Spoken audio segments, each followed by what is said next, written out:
Biz aqtacağım daş yurtun soğuk mekanın gellik kol berne orada oňuşmaz ýaly däl eken. Şonuň üçin bugün kunny bu gülküden soň ýene bir aýdym diňläp göwün açyp bir ýumşaýtak diýär. Sen näme pikirde aqtacağım? Başladın da baba. Şu aňyrky beýjämiz al.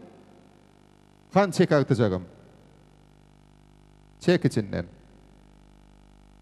Hani kimin edekkä? Nomer 15-nji taqa Dursun Karajaeva. Bravo. Taqa Dursun Karajaeva. Han gaýdym sen näme sogat getirdiň? Hormatly mehmanlar, aýdymçy tadanlar.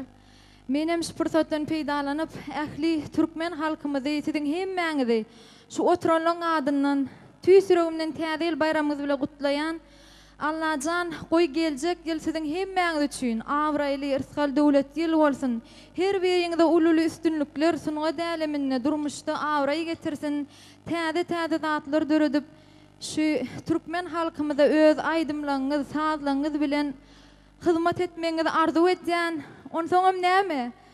Bir şu günne şatlykly gün hemmämiz oturmaly, çykyp tans etmeli. Hemmäňizi tansa çağırýan ýene bir gezek toýuňyz gutly bolsun. Ona oturanlar sizem hormat ile tansa çağırýar.